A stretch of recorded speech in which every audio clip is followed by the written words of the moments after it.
Les ruego, mis hermanos, que escuchen la palabra de Dios en el Antiguo Testamento, en el libro del profeta Ezequiel.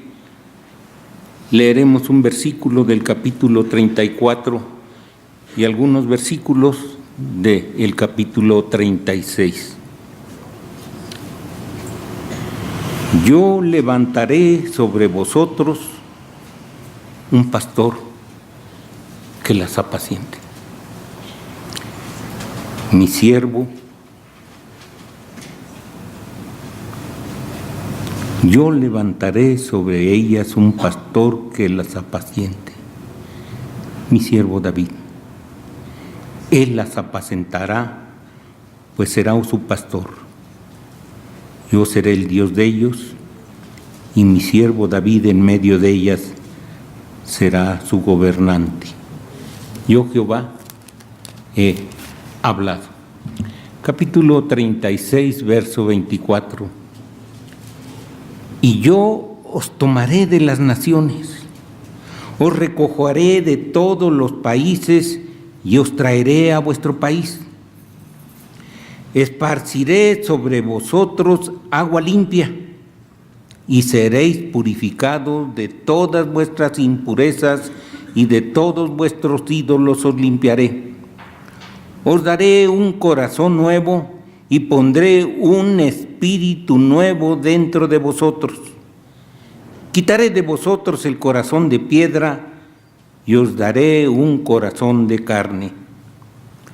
Pondré dentro de vosotros mi espíritu y haré que andéis en mis estatutos y que guardéis mis preceptos y los pongáis por obra. Habitaréis en la tierra que di a vuestros padres, y vosotros seréis mi pueblo, y yo seré vuestro Dios. Gloria al Padre, gloria al Hijo, gloria al Espíritu Santo. Amén. Lo primero es lo primero. Para mis hermanos de aquí, buenos días. Para mis hermanos de acá, buenas tardes, porque no sé en qué hora más o menos santo. No sé cómo están las 12 en nuestros relojes. Y les saludo, hermanos. Que la paz de Dios sea con todos ustedes en estos tiempos difíciles de violencia, de angustia, de problemas, de inseguridad. La Iglesia Evangélica del Pacto, como todas las iglesias evangélicas, somos una iglesia trinitaria. Es decir, que junto con la iglesia cristiana de todo tiempo y todo lugar, confesamos que Dios es uno y que se nos revela en las Sagradas Escrituras como Dios el Padre, como Dios el Hijo y como Dios Espíritu Santo, iguales en poder, esencia y gloria. Tres personas y un solo Dios vivo y verdadero. Sé que en el auditorio hay muchos hermanos que conocen teología, que ya lo han estudiado muchas veces y que hay dos palabras allí que nos traen en la cabeza: ousia e hipóstasis, esencia y manifestación. No es mi intención hablar sobre esto, pero cualquiera que quisiera consultar puede verlas en las teologías reformadas, luteranas, que contamos la Iglesia Evangélica y que nos pueden orientar. Ayúdenme para pedir la oración, la iluminación del Espíritu Santo en esta sencilla reflexión. Señor, Dios y Padre nuestro, te confieso que no soy digno, que tengo muchas limitaciones. Te ruego, Señor, que al abrir tu santa palabra el poder de tu Espíritu Santo nos ilumine para encontrar seguridad en nuestra fe, fuerza en nuestros ministerios y que todo sea para la gloria de tu santo nombre. Te lo pido en el nombre de Jesucristo nuestro Señor. Amén.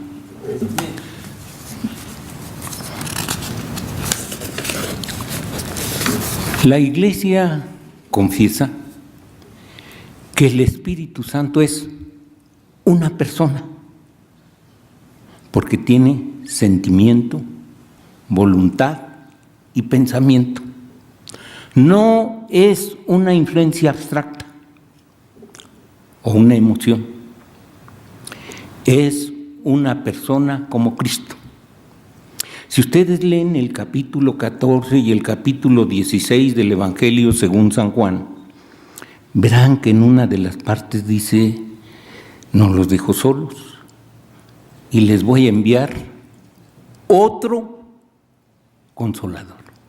Hay veces se olvida esta palabra, otro consolador, y de allí pueden derivar muchas confusiones. ¿Quién era el primer consolador? El que estaba con nosotros, Cristo. Y dice: les voy a enviar, ¿quién? Otro consolador. Por tanto, Jesucristo era una persona.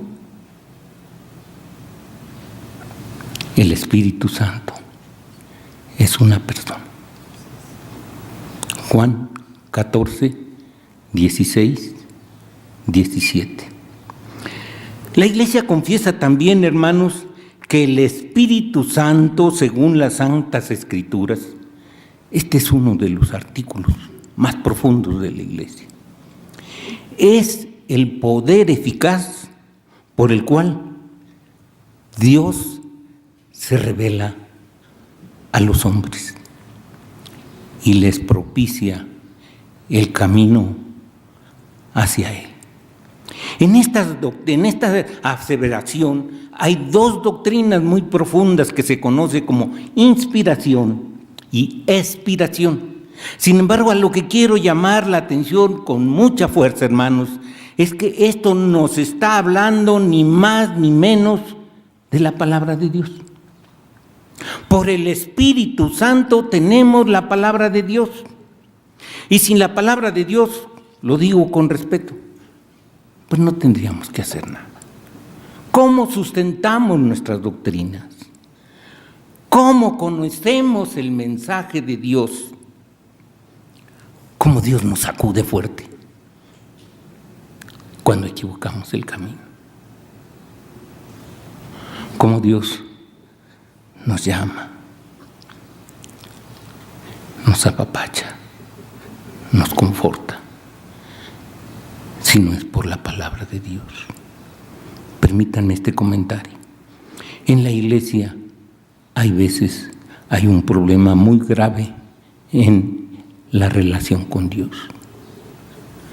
La palabra adorar, hay veces la entendemos como alabar nada más, pero adorar se compone de dos verbos o de dos palabras: a y orar.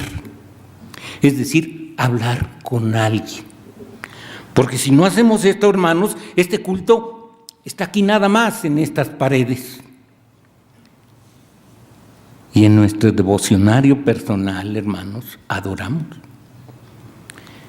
Comentaba yo con uno de mis familiares que está en graves crisis, que no encuentra la respuesta y que incluso ya entró en confrontación, ya está cuestionando mucho las actitudes y está cuestionando a Dios después de 50 años de estar dentro de la iglesia. Y le digo: oye, hermano, ¿tú ya oraste pidiéndole a Dios? Sí, todas las noches, pero el Señor no me da nada. Muchas veces somos tentados a interpretar en los hechos. ¿Y ya oíste qué te dijo el Señor? Pues nada. Pues sí, porque no has leído la Biblia. Nosotros hablamos Y por el Espíritu Santo, Dios nos contesta en su palabra.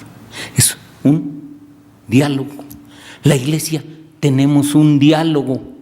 Le adoramos, le confesamos, pero también Dios nos habla. Y por el Espíritu Santo llega profundamente a nuestro corazón y sacude nuestras vidas. Y algunas veces nos hace que nuestro camino siga otro rumbo. La doctrina del Espíritu Santo, hermanos, es una doctrina revelada. ¿Qué queremos decir con esto, hermanos? No es nada más de un texto.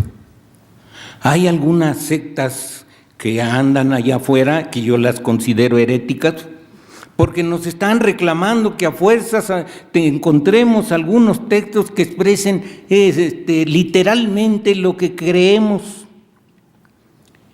Y esta doctrina, hermanos, como todas las doctrinas de las Sagradas Escrituras, son una doctrina que tiene todo su desarrollo en el contexto bíblico.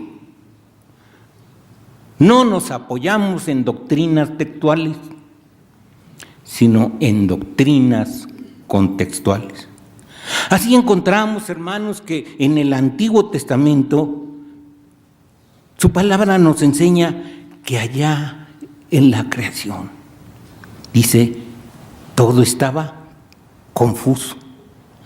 Y dice, se movía el Espíritu Santo sobre la faz de la tierra. Se movía sobre la faz de la tierra. Hay algo también muy interesante, hermanos, en la creación del hombre. Y dice que Dios creó al hombre y al final, ¿qué? Le dio aliento, inspiración, espíritu de vida. Dios es también Espíritu Santo, dador de la vida.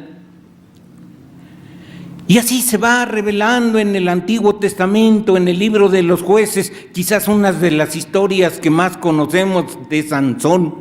Hablamos que Sansón ofendió a Dios y por su culpa o por su causa fue llevado ante un templo, ante un ídolo. Y estando en ese templo, dice, fue lleno del Espíritu de Dios y le dio fuerzas. Y terminó con ese Dios, ese ídolo de los filisteos. Pero es especialmente, hermanos, que en los profetas Dios se revela. Y en la historia de la salvación tiene tanta importancia esto, porque desde los profetas se está revelando el propósito de Dios. ¿Cuál es el propósito de Dios desde la creación? Es la salvación del hombre. Para decir, es mi salvación, es tu salvación. No nos habla nada más en el Nuevo Testamento, los Evangelios, sino en todo este desarrollo de las Sagradas Escrituras. Así nos habla que el profeta Isaías dice, fue lleno del Espíritu Santo y pregonizó que vendría una rama del tronco de Isaí, y que estaría lleno de la plenitud de los dones del Espíritu Santo. Isaías 11, versículos 1 y 2. Espíritu de justicia, espíritu de sabiduría, y va mencionando 7. La palabra de Dios es simbólica. El 7 es el número divino. Y Cristo fue impregnado con la perfección y todo el poder, la plenitud del poder del Espíritu Santo. Si ustedes son amantes a leer las Sagradas Escrituras, verán que también en el capítulo 61, Isaías pregoniza y dice, y el Espíritu de Jehová vino sobre mí para hablar y traer las nuevas de salud. El Señor Jesucristo, cuando inicia su ministerio, lo invitan a leer la palabra en la sinagoga, que por cierto era la parte central del culto en la sinagoga allá en Nazaret, y abre el libro de la Biblia del profeta Isaías, el libro del Antiguo Testamento, y dice, lee y dice, el Espíritu de Jehová. El Espíritu Santo es el que acompañó a nuestro Señor Jesucristo. En el Nuevo Testamento, ya con más fuerza se nos revela, hermanos, que el Espíritu Santo actuó en la concepción de Cristo. María, no te preocupes. Lo que está dentro de ti, del Espíritu Santo, es. Después, en su bautizo, dice Lucas, que vio descender como una paloma sobre nuestro Señor Jesucristo el Espíritu de Dios, y le dio autorización y le dio toda la capacidad para realizar su ministerio en la tierra. Aún en esos tiempos difíciles, allá en Getsemaní, cuando su condición de hombre lo sacude, Lucas, que tenía conocimientos médicos, dice, y sudó gotas como de sangre. ¿Cuál sería tan fuerte su controversia? Pero dice, empero no se haga mi voluntad, sino la tuya. Hermanos, la iglesia, hay veces vivimos tiempos fuertes de controversias. Nuestra sabiduría quiere acomodar las cosas a nuestra conveniencia, y algunas veces no aceptamos el ministerio que Dios nos ha puesto. Nos gusta mucho cuando el Señor derrama bendiciones, pero qué fuerte es cuando el Señor nos prueba y nos dice, aquí es tu lugar. ¿Y saben quién actúa allí? ¿Y quién nos hace aceptar? Por su palabra, el Espíritu de Dios.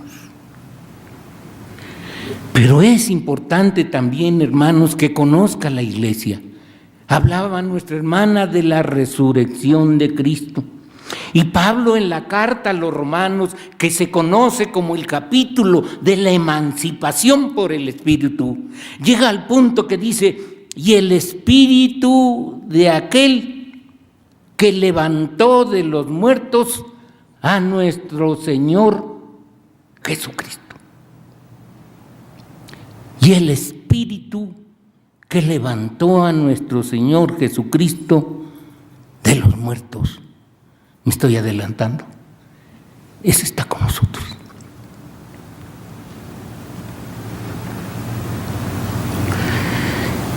Volviendo al Antiguo Testamento, hermanos, en el capítulo 36 que les he leído, Ezequiel, en medio de la dominación de los babilonios, perdón, creo que no son los babilonios, sí, no estoy muy correcto, no estoy muy seguro, pero está allí, dice, y estaba yo a las orillas de un río, y vino a mí la presencia del Señor, y me dijo, habla, hijo del hombre. Los profetas no hablan por ellos, sino hablan impregnados del poder del Espíritu Santo. Y entonces dice, profetiza. Y dentro de ese mensaje nos repite y le repite a ese pueblo que ni esperanzas tenía. Como nos puede repetir a nosotros, que hay veces vemos que nos abruma lo que nos rodea. Injusticia, violencia, pobreza. Y en medio de eso, Ezequiel se levanta y pregona el propósito salvífico de Dios.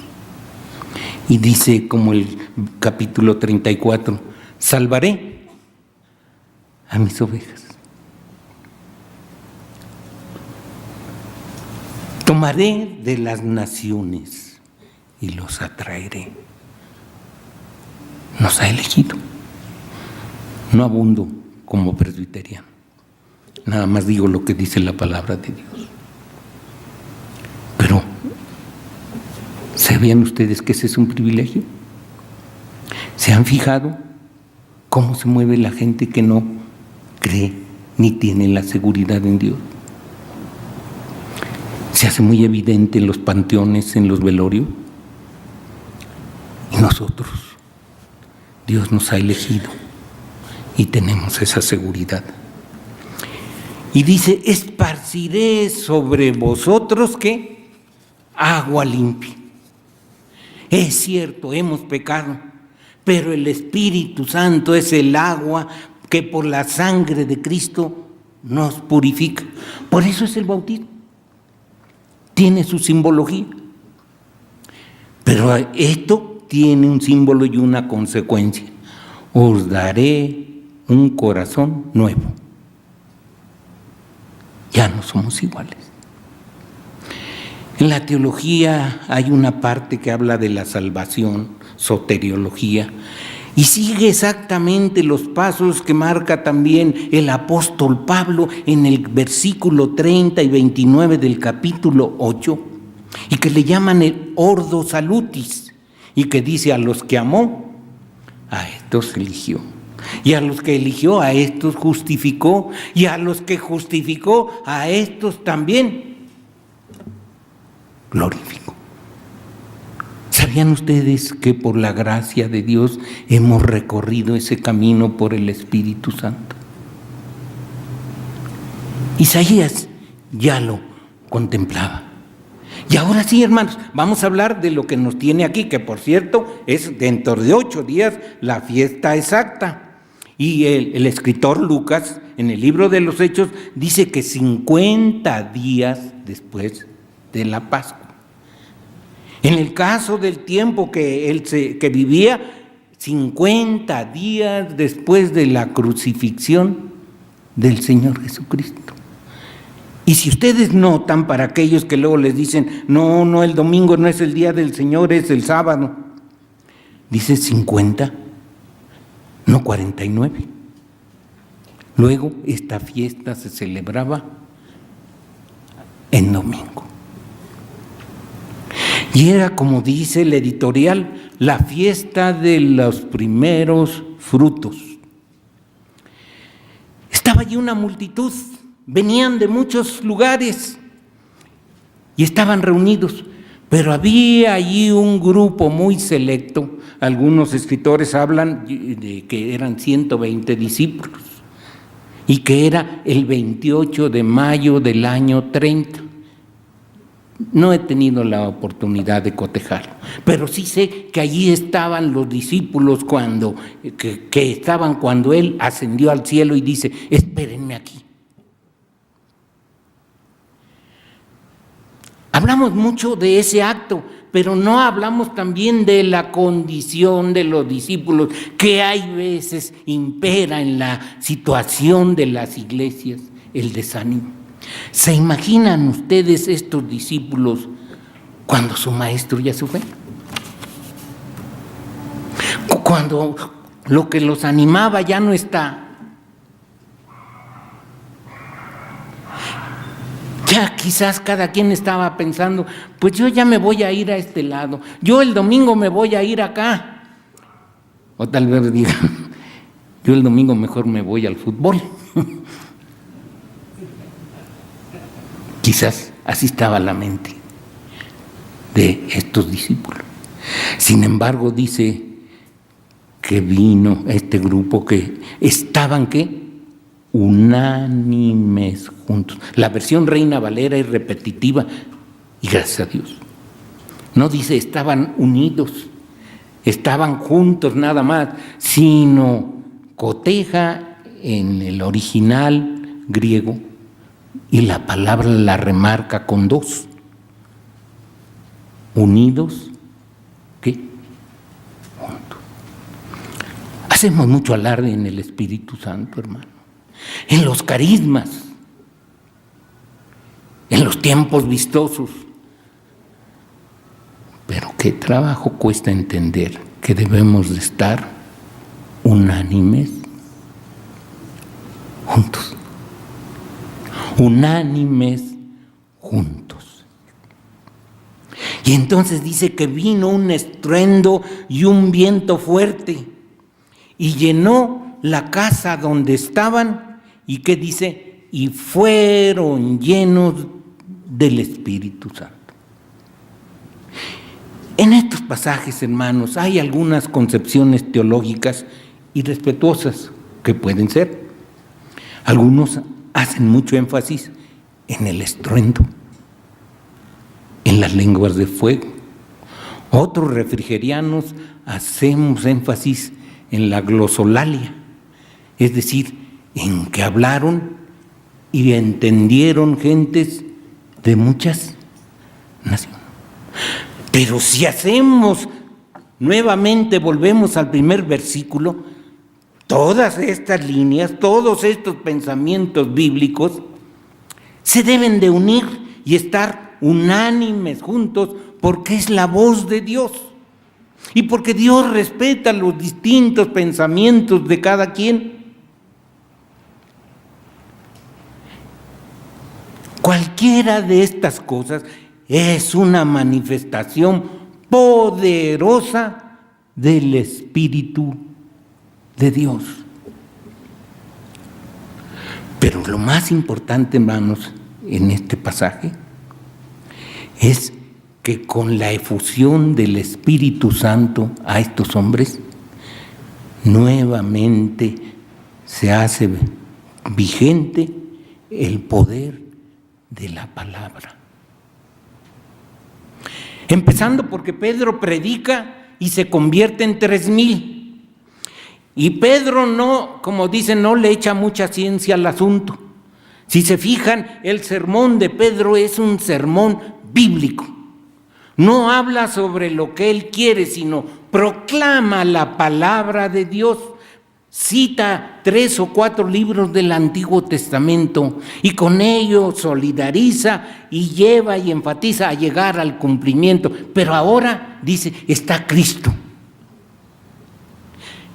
Y con ese poder del Espíritu Santo, dice que hubo los primeros frutos para la iglesia cristiana. 3,000. ¿Cómo quisiéramos? Discúlpenme que comente esto. Hace como 50 años, no más, a mí me llevaron a cantar en un coro en la Arena México. Venía por primera vez un gran predicador, Billy Graham. ¿Y cuál sería mi sorpresa? Que se llenó la arena, pero que en la arena encontré a puros hermanos. Entonces era una fiesta cristiana, no era un servicio de evangelización. La palabra de Dios nos enseña que hay veces Pablo no iba a las grandes multitudes, sino iba a casas, estudios bíblicos, compromiso personal, porque el testimonio habla tan fuerte que la palabra no se escucha.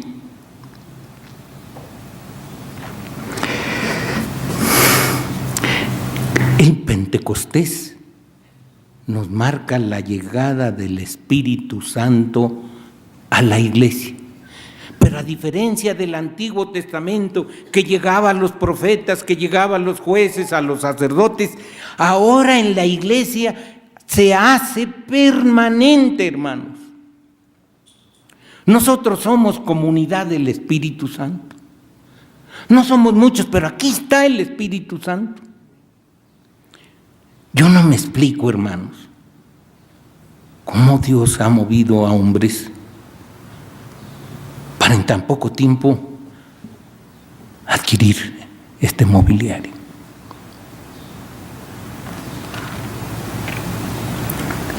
poco creyente tiene la oportunidad de ver lo que estamos viendo. Cambio de mobiliario. Hay gentes que han venido toda su vida, pasan 10, 50 años y sigue siendo. Y cuando se mueve, el Espíritu Santo actúa de muchas maneras. Yo estuve aquí con ustedes hace como unos 5 o 7 años que vino un gran pensador y un gran predicador evangélico, González, historiador, que dio aquí estudios. Y tiene historia del pensamiento cristiano en 3 tomos. Y es muy reconocido internacionalmente. Te estoy diciendo quizás mal el nombre, pero han tenido ustedes esa fuerza de traer tanta gente. No se hace por muchos o pocos, sino por el poder del Espíritu Santo. Pero también, hermanos, el Espíritu Santo, como dice la carta a los Efesios, que se le conoce como la carta de la Iglesia, plantea en su capítulo 4, la unidad de la fe, porque tenemos un solo Espíritu, un solo Dios y Padre, un solo Hijo. Y ante esa unidad dice, y Cristo subió para darnos carismas. ¿Qué es un carisma? Es un don. Cada quien tenemos un don. No podemos pasar sin pensar eso y sin sentirlo, pero también lo más difícil, sin usarlo, hermano. El Espíritu Santo, como dice Karl Barth, sí lo leo, hermanos, no se enojen, todos sus libros, dice que el Espíritu Santo está con nosotros y dentro de nosotros. De esa manera se da esa capacidad que tenemos los cristianos para regenerarnos, para estar bien nuestra relación con Dios, para ayudarnos a conocer cuándo es lo que no debemos de hacer, cuándo es lo que sí debemos de hacer y cuándo debemos de hacer, porque hay también mucho en nuestra actualidad que no se hace. Pero hay algo más, hermanos. El Espíritu Santo nos ha sellado. Y eso no se pierde. Y perdonen que lo exprese, pero la salvación que da el Espíritu Santo por el Hijo y el Padre no se pierde. Porque tiene el sello del Espíritu Santo, Efesios 1:13.